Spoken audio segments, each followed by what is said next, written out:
Welcome back to the Daily Drum on WHUR 96.3 HD2 and Sirius XM Channel 141. I'm Harold Fisher. With less than 24 hours before Election Day 2024, the candidates at the national, state, and local levels are making their final pitches and hoping their messages will resonate with voters. 75 million people have already had their say in early voting. Millions more must still exercise their right.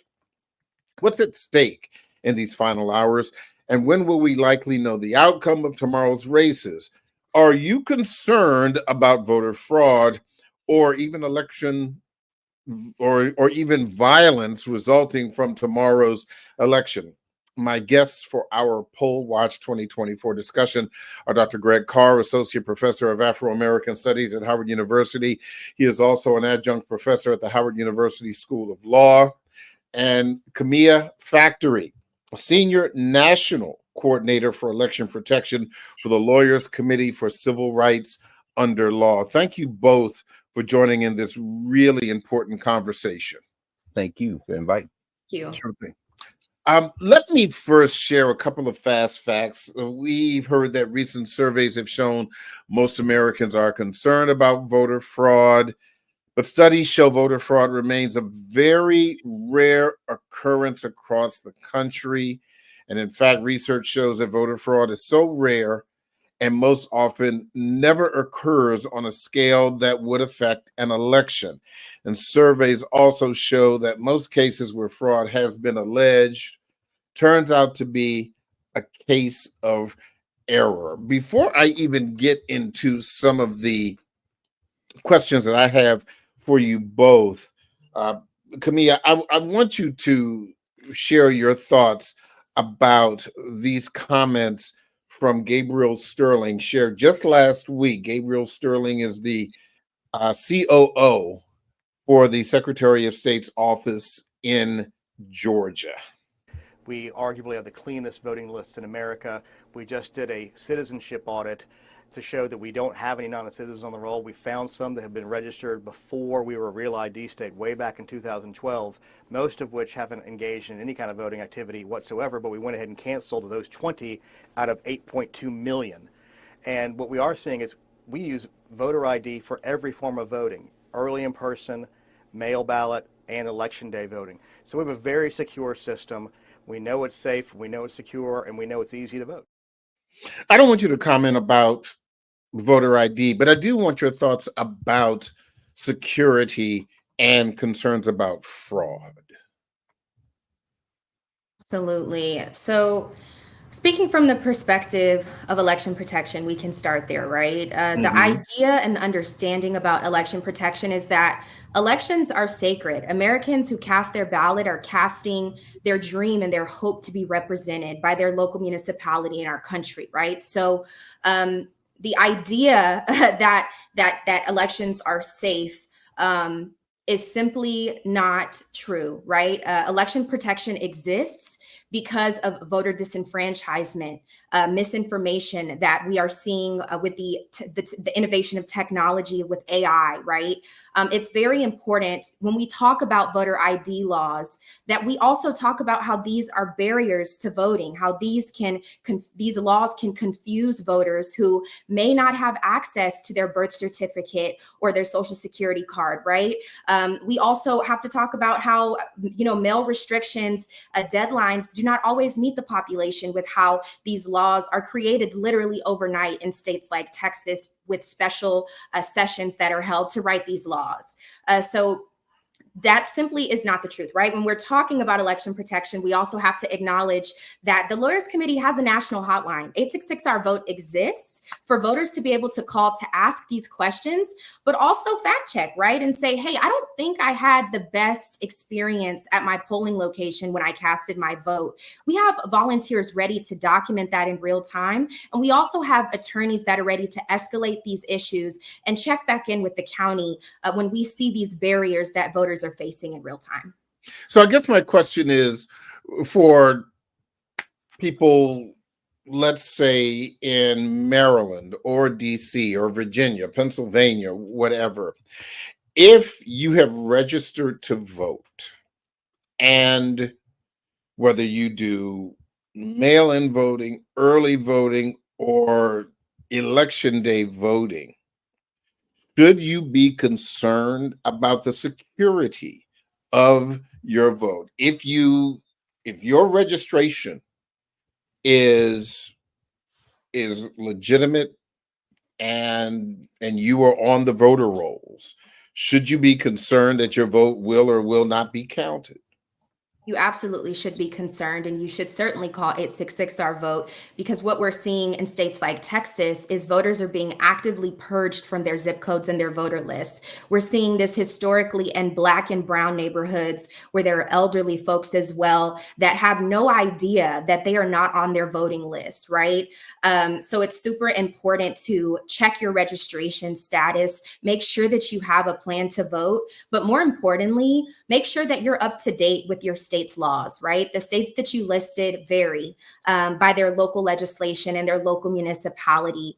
So this national hotline is a resource that voters can call to check their registration, to check if they're on their voter list, and to check in on dates that they want to have their mail-in ballots casted by. Well, that was my question. If you've already checked, if you're on the roll, if you know that you are legally registered, not if there's a question about whether or not your name has been removed, not if there is a question about your eligibility. I'm saying if you're eligible, if the state where you vote says you're eligible and it's on the roll, should you be concerned?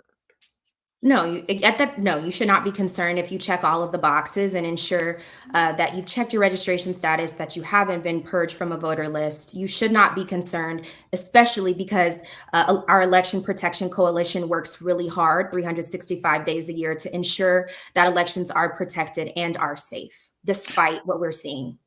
Dr. Carr, are you surprised that there are still people who do not truly understand how the voting process works?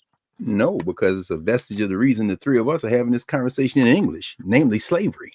It should be very simple. Whoever wins the most votes wins. But we know that this country, from the beginning of the criminal enterprise called United States of America, was set up to keep us, Black people, enslaved. And that's why the original compromise that led to the Electoral College, and of course, something that they really cured in 1804 with the passage of the 12th Amendment, trying to get around the problem they had sewed into the fabric of the process by conceding to the southern states, in order to create the United States in the first place, too much autonomy. Ralph Bunche, who was on this faculty for a number of years at Howard, said that, in many ways, the Negro is a special ward of the Supreme Court. It is the federal power that we have used more than anybody else in this country to try to protect the rights, not only of Black people as we won them, but everybody. So no, I'm not surprised at all. It would be very confusing to anybody who follows, I don't know, simple logic. And to that point, because we've heard a lot of talk about the battleground states, a lot of talk about Pennsylvania, for example. And for those who are not truly immersed in the education, that civic education of how these things work, Dr. Carr, why should I, for example, as a Maryland voter, or someone as a DC voter, or someone as a Virginia voter, think that, or believe, based on what they're hearing, that Pennsylvania is more important because it's a battleground state, or Georgia is more important, or Wisconsin is more important? Explain why this electoral college situation has just kind of risen to the top of this conversation. Well, because they are more important, quite frankly, during elections, federal elections, president, vice president, and because they're more important when it comes to representation. Every state gets 2 senators. California got the same number of senators as Idaho. That's absurd. But that was set up, so again, to protect those initial southern states. And, listening to Sister Factory, and by the way, I hope that the former leader of the Lawyers Committee, who is now Black America's Attorney General, will become the Attorney General maybe next year. Maybe Kristen Clark can be elevated to the AG and get Merrick Garland out of the paint, for God's sake. But talking about the different voter rules in the states, is important because the states have the authority to run federal elections for president, vice president, notwithstanding, well, with the exception of Gore versus Bush. We'll talk about that another day. But the point is that when that concession was made, well, that means that no matter how many people vote in California with their electoral votes, no matter how many people voting across the country, you've got to get to 270 electoral votes, which means then that the slate of electors, which has been appointed by one of the two major party candidates, should be the people who then get to vote on and ratify their choice to be president and vice president. Well, that means that they win the election.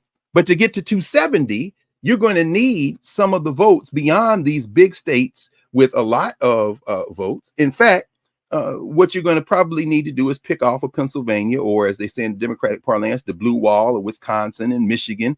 You'll have to maybe pick somebody up at the border south, either Virginia, which looks to be reliably blue now, perhaps, North Carolina or Georgia, or go out to the west, maybe Arizona, maybe Nevada. And that is how the Democrats have to win the election. So, it comes down to the Electoral College. We could talk about that more, but ultimately you've got to get to 270. And to do that, it's very difficult to do in a season, in a time when the parties are just so far apart that it's hard to cobble together that coalition. How do you define voter fraud, and what distinguishes what may be considered accidental infractions from intentional voter fraud, Camilla? So when we're talking about voter fraud, it's also very important to bring in that aspect of protection, right? When we're talking voter fraud, I think a really good example is AI, right? There are disinformation campaigns that are strategic and specifically set up to confuse voters. The use of AI and robocalls can make it literally sound like someone well-known is calling you. If you receive these kinds of calls or messages related to voting, it's very important not to share that information on social media and report it to our hotline. But when we're talking about voter fraud, we have to be intentional about the words we're using. Strategy, right? The strategy is to throw the voter off of information that they are entitled to make their vote. So it's really important when we're distinguishing intimidation and fraud as separate things, right? To break down voter intimidation is plainly Jim Crow, right? When we look at Jim Crow and the poll taxes that were put on the African-American community to vote, that was to discourage voters from voting. To this day, we are still seeing instances of voter intimidation at the polling location in real time. This has not gone anywhere, but it's important to make a complete difference, because voter fraud is an infactual claim that certain parties will make about the outcome of a vote that is not in their favor, right? That is not necessarily factual. What is factual is real-time intimidation and discouraging voters from casting their ballot, which they, as an American citizen, can and should do. Hold on, because I want to drill down a little bit more on that, because we've heard about voter fraud, we've heard about it, intimidation, and we've also heard about human error. And I want to make sure that we know the difference between the three. So please stay with us. We're going to take a break, but don't forget, you can hear this in every edition of the Daily Drum Insight segment via podcast on WHUR.com. The original Quiet Storm with Raheem Devon is next on WHUR-FM. I'm Harold Fisher. This conversation continues on Sirius XM channel 141 and 96.3 HD2 in just a few seconds. Welcome back to the Daily Drum on Sirius XM channel 141. I'm Harold Fisher. We continue our discussion about election 2024, voter protection and information. My guests are Camilla Factory, Senior National Coordinator for Election Protection for the Lawyers Committee for Civil Rights Under Law, and Dr. Greg Carr, Associate Professor of Afro-American Studies at Howard University. He is also an adjunct professor at the Howard University School of Law. We were talking about fraud, intimidation, and mistakes. I want to share with you something that Al Schmidt, who was the Secretary of the Commonwealth of Pennsylvania. He shared this just this week.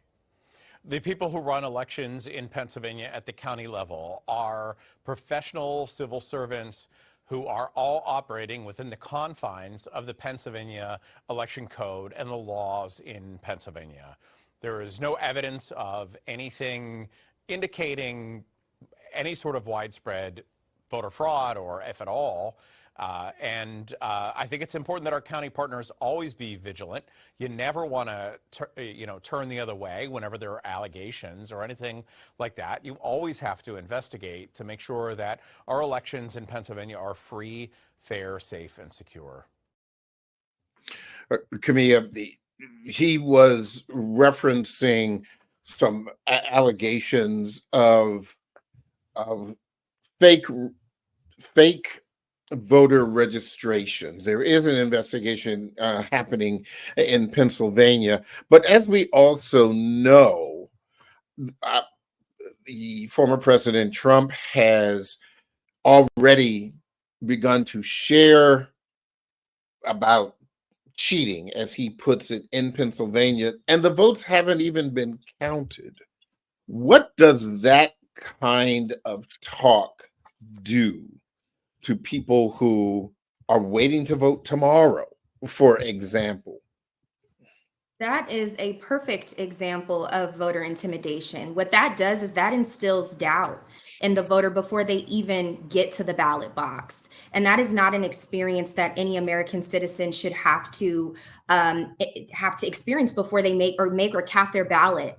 They also should be able to cast their ballot and feel like their vote will make it to where it needs to make it to be represented for the future of this country. But I think I know that it's also important, back to the concept of human error, that we understand that human error is possible. With all of the confusing new voting restrictions, it's not surprising that workers can get it wrong. But what's important about after that fact is that there is a system that protects elections and further investigates if there was an issue with, per se, the electronic system that someone might have casted their ballot at. That is completely different than a fraudulent claim. A fraudulent claim is not only something that we should leave to the legal court system to investigate, but it's also something that a voter should not have to worry about before, after, or during they cast their ballot. I do want to talk a little bit, Dr. Carr, about the Black vote. Because as you know, Black voters all think alike. They vote the same. Don't we? Men and women, old and young. Absolutely. Yeah. In a conversation that Georgia Senator Raphael Warnock had on Meet the Press yesterday, he said this, and I want you to share your thoughts about this. And there is momentum for Kamala Harris. And the more voters hear about her, including Black men, the more they like her. Look, I've been through this. Folks were saying, and there was hand wringing when I was running, and folks were saying, well, we're not sure about this turnout. Let me tell you something. Black men are not going to show up in droves and waves voting for Donald Trump. They're not. And it's because they know who he is. This is the man who took out a full-page ad in the New York Times saying that the Central Park Five, these young men of color, should get the death penalty for what was indeed a heinous crime. And when it was proven that they were innocent, he doubled down. Kamala Harris, on the other hand, understands the concerns of the African-American community. He said a lot, Dr. Carr. And so what's your first reaction to what he was sharing? And then I have some other questions to drill down a little bit more.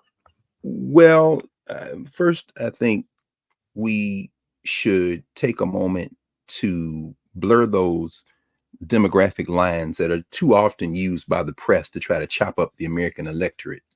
We all saw the poll that came out of Iowa here on election eve, and it looks like white women, particularly older white women, are shifting perhaps toward Kamala Harris, if that poll is to be believed, if any poll is to be believed.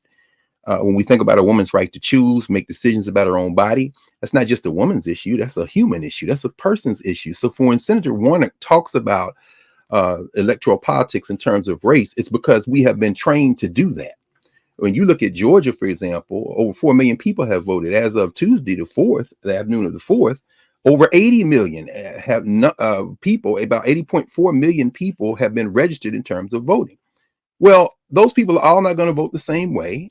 And if we look at the issues, as opposed to the kind of things certainly that one candidate in this race is trying to gin up, which is ironically identity politics, we can then begin to understand things that wouldn't make sense any other way, like I'm voting on these issues. Now, that having been said, and I appreciate you, Sister Factory, for walking us through this attempt to voter suppress, because we know that somewhere around 19 or 20 lawsuits have already been filed. The Republican National Committee has been busy. We saw what the Supreme Court did late last week in RNC versus Genzer in Pennsylvania, where they wanted people who made simple errors on their mail-in ballots for their votes not to count. Well, Pennsylvania has a law that says you get to put a provisional ballot in, and if it's just a simple error, your name, we can't make it, well, then we'll count that vote. Well, they're trying to suppress the vote, and they're targeting, finally, areas that are absolutely about race.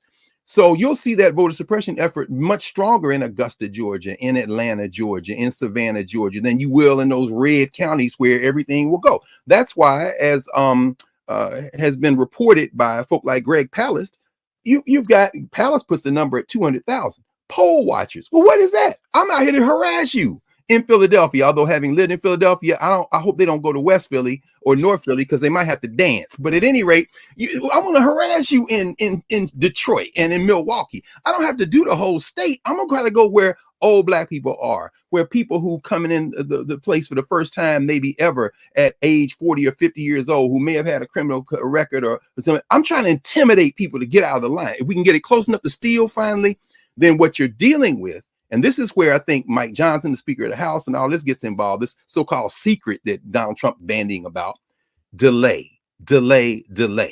What happens if a state doesn't certify its votes by the first week of December?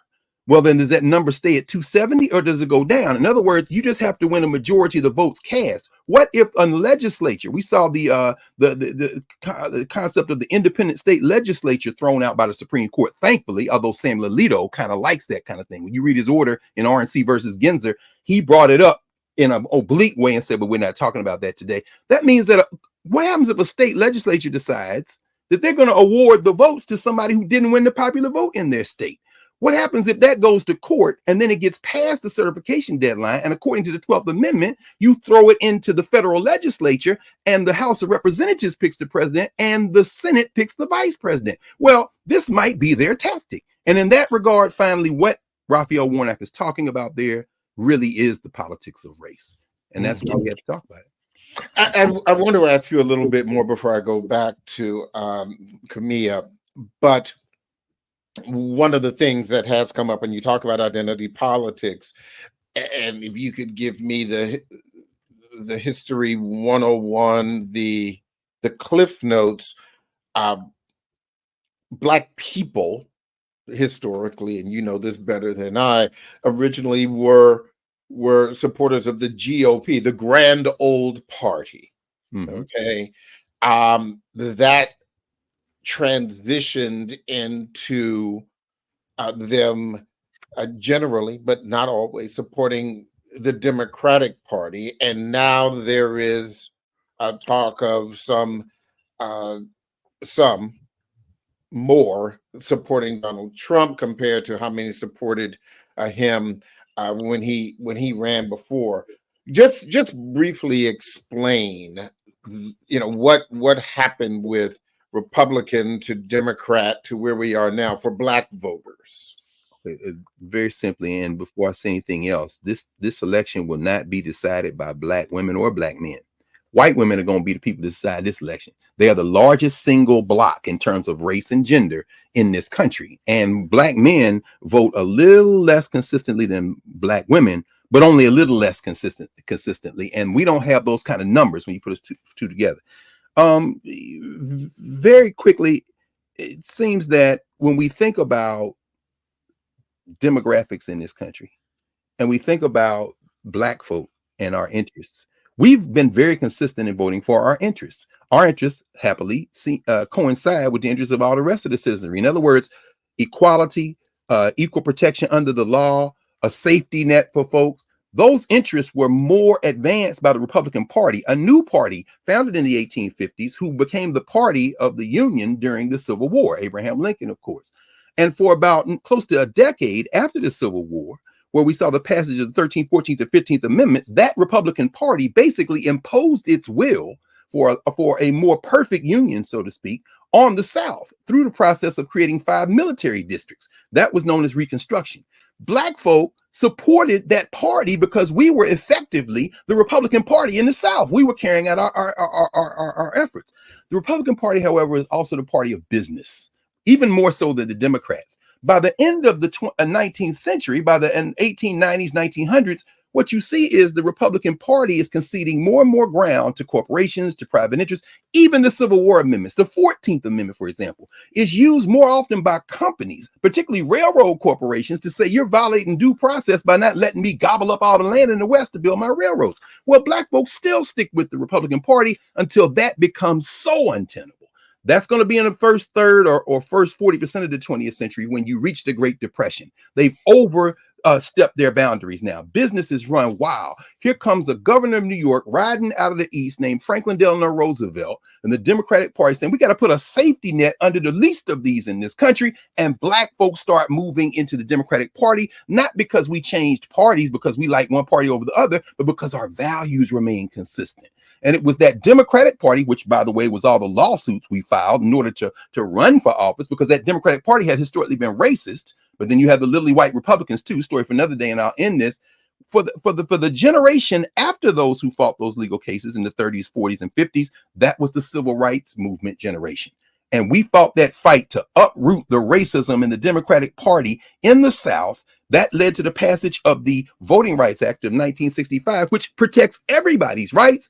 And many of those racists abandoned the Democratic Party and went to the Republican Party. Now, what do you expect us to do after that? We continue to vote Democrat, although there are longtime Republicans like Jack Roosevelt Robinson, like a Howard graduate, Senator Edwin Brooke, they had to begin to back up because moderate Republicans became an oxymoron. And that, of course, comes with the rise of Ronald Wilson Reagan and everything that has happened in the aftermath. And now the party of white supremacy used to be the Democrats, now it's the Republicans. So Black folk don't vote against our interests. Our values stay consistent. But didn't we also, and like I said, you're the professor here, but didn't we also begin to see, even before Ronald Reagan, that kind of transition with Richard Nixon versus 72, I think it was McGovern, wasn't it? Well, McGovern in 72, and then 68, it was Hubert Humphrey, who almost won that election. But yeah, we saw, well, I know you don't remember this, Fish, because you were a baby, I was too, but Barry Goldwater. Yeah. But see, Goldwater couldn't win. And then George Wallace with a third party campaign in 72 that he couldn't win. But Ronald Reagan becomes the watershed moment because Reagan rides out of the West with this white supremacist message, launching his political campaign in Philadelphia, Mississippi, where they found the bodies of Schwerner, Goodman, and Cheney, with a nod and a wink toward the idea of what Kevin Phillips raised in the first Nixon campaign, the silent majority. And Ronald Reagan creating this nostalgia for a day when Black people were under our thumb and women had to stay in the kitchen and no work and have as many babies as men wanted them to. This Make America Great philosophy that Donald Trump cribbed, it was Ronald Reagan, a former actor, who sold that and became the face of that. But remember, Project 2025 is just the latest. The Heritage Foundation, founded in 1983, makes a report like that every 4 years. I'm sorry, actually, that's not true. 1973. Mm-hmm. Their first contract with America, so to speak, their first mandate for leadership was published in 1981. It was Reagan that made all of his people read it. Remember, Reagan is the one who attacked the administrative state. So in other words, what I'm trying to say is that while, yes, it predates Ronald Reagan, Reagan was the most successful practitioner, and we've been living in basically full battle against the age of Reagan ever since. Camilla, I want to ask you, as it relates to election protection, since this issue began to ramp up this election season, are you getting a lot of calls? What are you hearing from people who have tried to vote, whether it's early voting, absentee, what have you, leading up to today?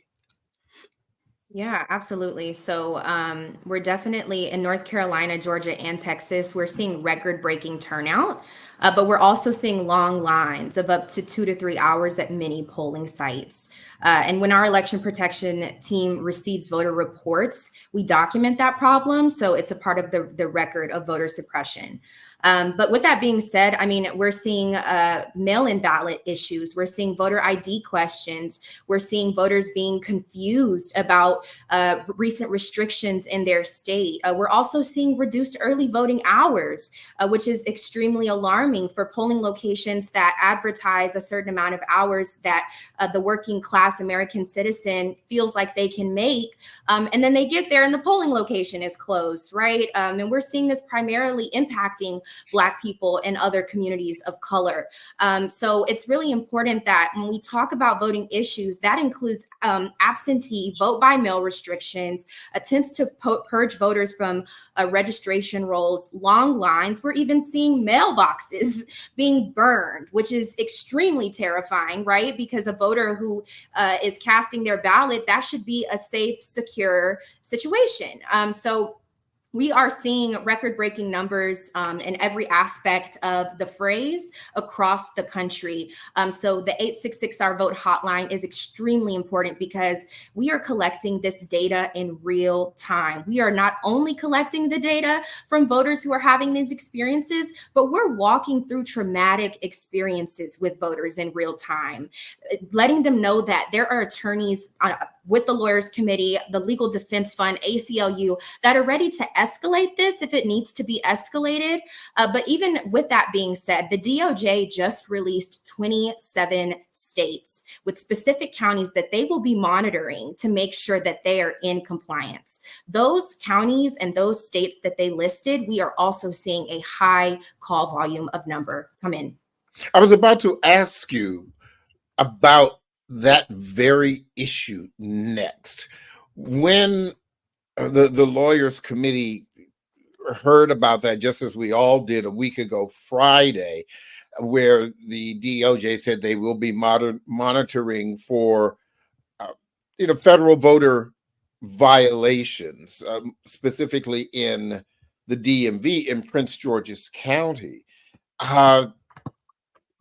Is that a good thing? Is that they are monitoring it? Monitoring, is that concerning because they are monitoring?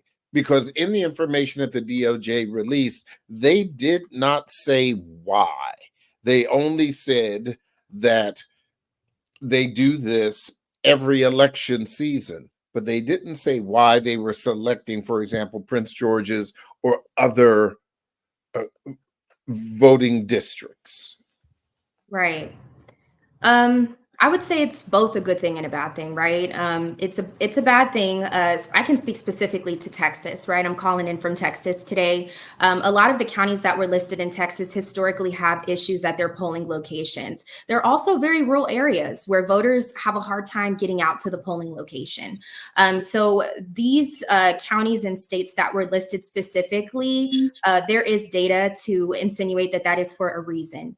I will also say that it's also a good thing, right? It's good to know that the legal system is doing what it can to ensure that our elections are protected, and to let these counties know, if they did know, that they should be in compliance and that voters should be not restricted when they are trying to cast their ballot.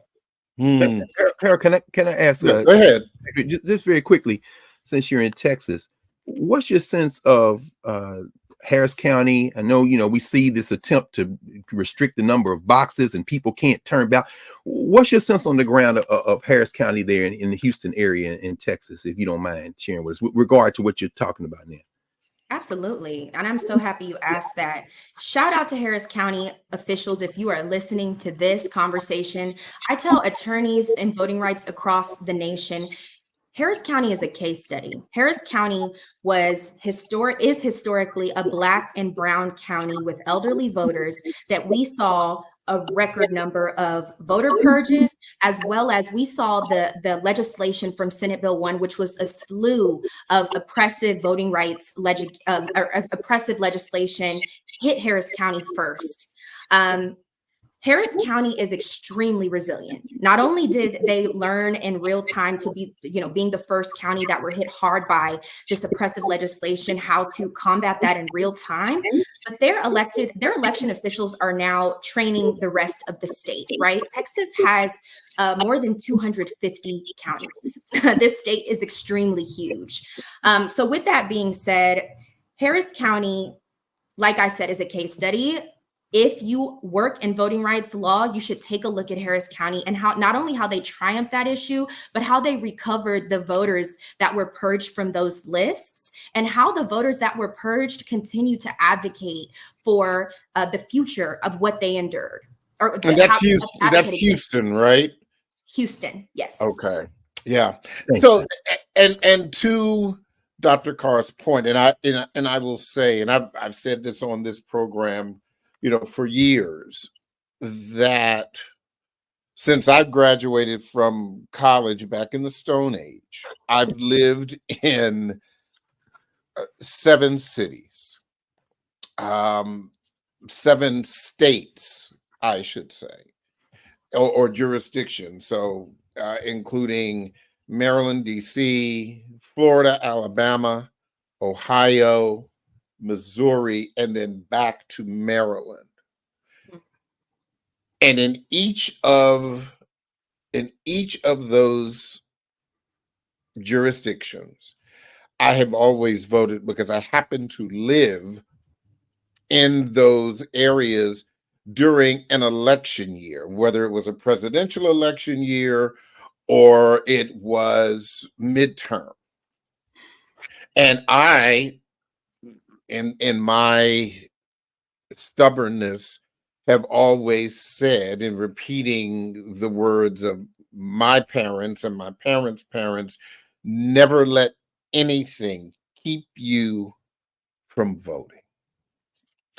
Obviously, we know that is not the attitude of everyone, and voting may not be in the top 5 of your priority, or even top 10, because you have other things that you are addressing. So, but my question, Camilla, is this: if you've not voted yet and you plan to vote tomorrow, and you started thinking about it this morning, wherever you happen to live, what should you be doing right now? So right now, you should certainly be making a plan to vote. Voting goes a lot smoother when you have a plan to vote. You should check your registration status, ensure that you are registered to vote where you live.